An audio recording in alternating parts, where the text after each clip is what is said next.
Okay, so let's discuss the importance of drip edge on the edge of your roof. I was noticing water coming from the back side of the trough, which I found kind of odd. So then I came up on top here, get your troughing, your fascia, metal fascia clip, no drip edge. And get into some serious problems here. Time for solutions anyway. But the drip edge is super important. You can see that the water rolls down here and then goes up inside there and sucks into the plywood. And now I've got some structural plywood issues that need to be replaced. So I have to take off the trough, take off this metal fascia, because I'm pretty sure that the wood fascia behind there is probably damaged. So let's get going.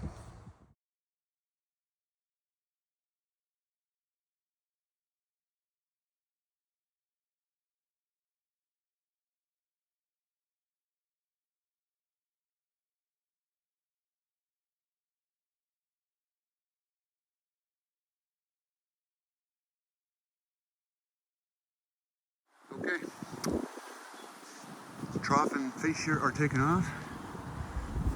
You see some pretty distressed wood here.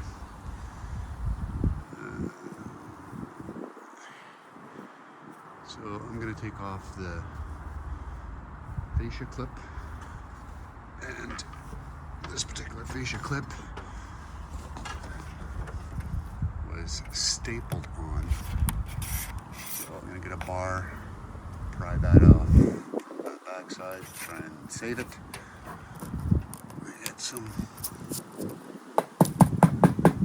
of it's not bad, but some of it, this is getting pretty soft here.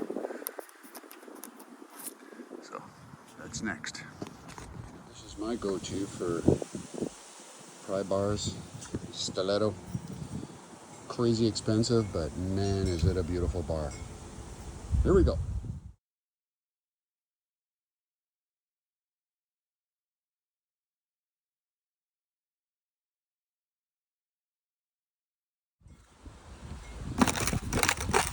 A little bit of dry rot. I'm just hoping the rafter tails are okay. I have to take this soffit off of here. Take off the fascia. Another thing I gotta do is the sheathing on the top is stapled to the top of the fascia board here. So I'm gonna have to cut off those guys. Destroying the sheeting, which I may have to replace, of course.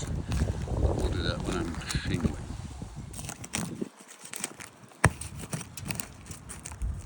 All from not putting on a $15 drip edge. Think you're saving money? No.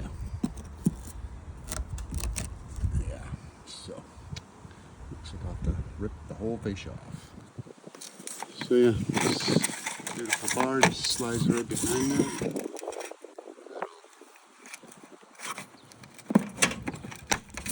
Should pop through the metal.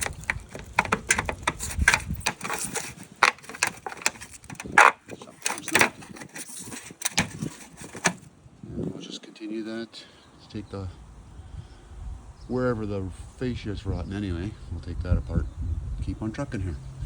Also notice that the soffit is also stapled from the underside. So I'm going to have to pry that off just like so.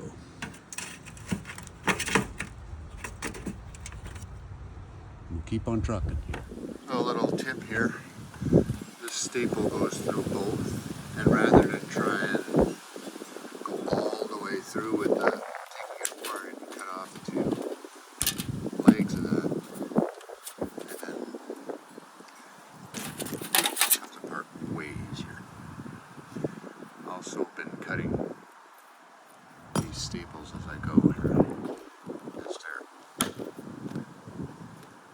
plywood or the OSB into the fascia board.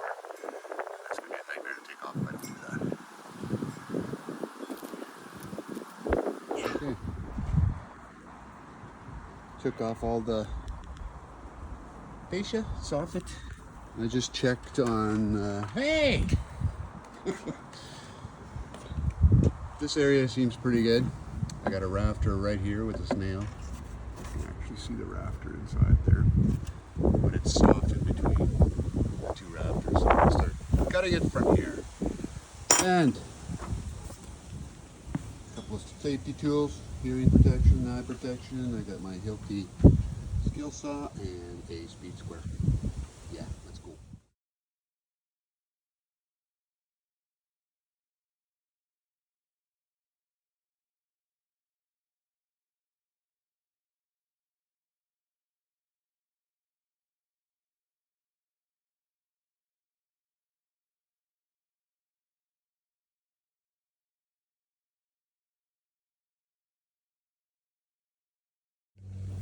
Okay, get the fish off. As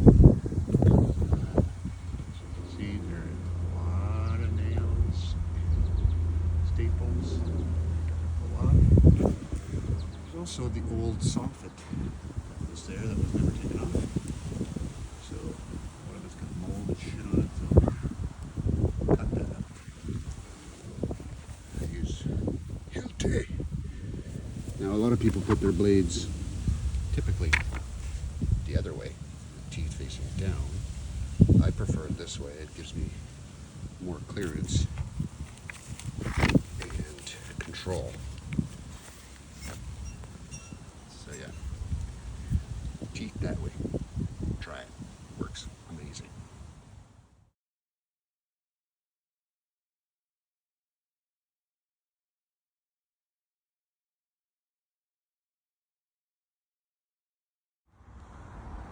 Got a dog's breakfast here. Anyways, I have to take all those staples off. Now, I didn't cut this off all the way back. I'm going to try to remove it because in the stucco it's a nightmare to pull out. So, not important for airflow. I've got my attic insulated with SM right to the decking, all the way inside. I don't need the airflow. It's a hot roof. Peace out. These are Ardox nails. They're spiraled and they're a pain in the ass to take out if the wood is solid. This stiletto hammer has this little side tab. It is epic.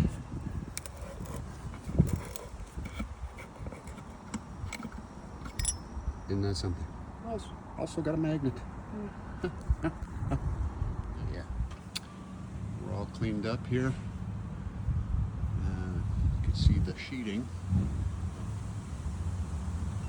Nasty in this particular area. Some mold. It gets better and better though. I think I'm not going to bother with that side. That sheet there, you can see the orange. Still good, but I'm going to replace that 18 feet or so.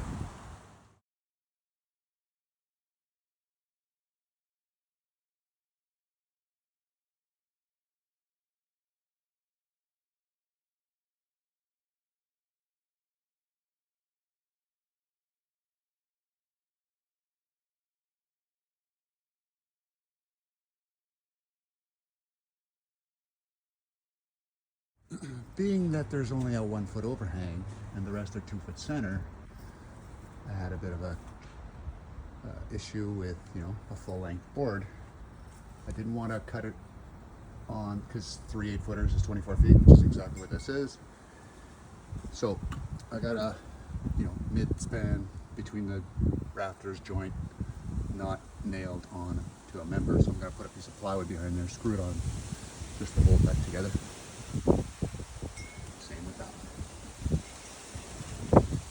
So for me, I use a square shovel. They do have roofing shovels with teeth and a little wedge on the back to help you with fulcrum.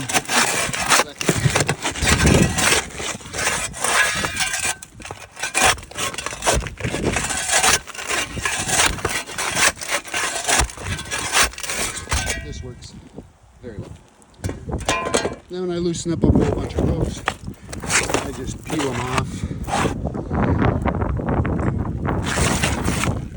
Make a pile of my feet, straighten them out. Takes a little longer. Stuff would be a lot cleaner. So we're hauling away. Trust the truck down here. They stay nice and flat. Makes it a lot easier. Peace out, people. So I'm at this point now. We've got 3 feet of tar paper, which back in the day I guess it was good, but gotta be very careful because there's bedrock plywood right there. I'm taking all these nails out because to peel this paper off, it'll just shred with all these nails. So any nail that's sticking out, I use one of these roofing bars. They're excellent. Use it that way. Use it that way. Use it that way. Very good. So I'm going to peel all the nails, take all the nails out, and then peel this off, and then we're going to work on the plywood. OSB, I should say. Piece out. Interestingly, looks like that piece was already replaced at one point. Anyways, I'm going to cut the rest of this sheet out. Take the one that was replaced out, and I think this one's good.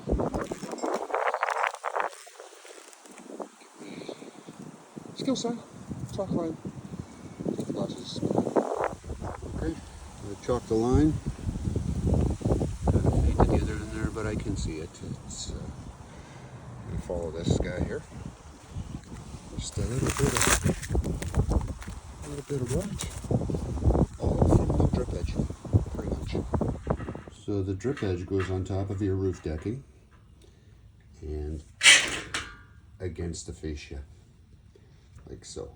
Then your membrane goes on top, where my thumb is, your roof ice and water shield, or whatever membrane you have going on, and then your shingles. So yeah, goes like that. Okay. We've got the new fascia board.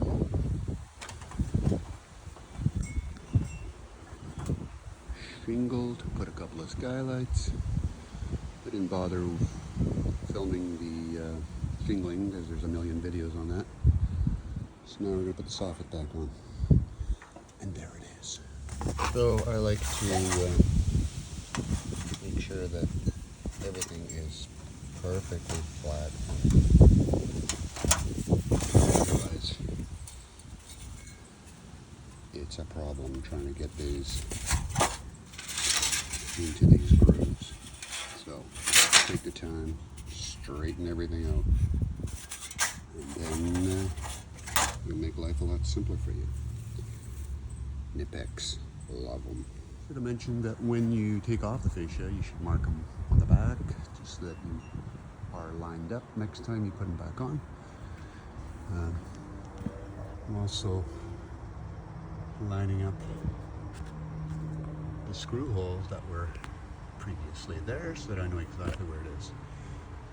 And then when you put the trough back on, you have your mark of where your clips or hangers are, so you can put it exactly where it was before, so that it fits the downspout exactly. One little tip is when you're putting the screws in the fascia here, to put it on a groove so that it's not in this area, because it'll push that up. However, if you have no choice, like on a joint here, you put the screw in all the way, it'll pull that up, back the screw off, and put it back in, and then it'll suck that back down. So, quick tip of the day. So this guy is 24 feet long, and when you have the brackets in there, it's actually quite resilient. When you pick it up right in the middle, no problem. It won't fold on you. So I shall put it up by myself. So another thing to note is when garages are built, they typically have a slope if it's a slab on grade. So you don't really have to angle or put grading on the trough if it's going to the back lane, because it's already got a grading from the garage being built that way. So that's just another quick note there.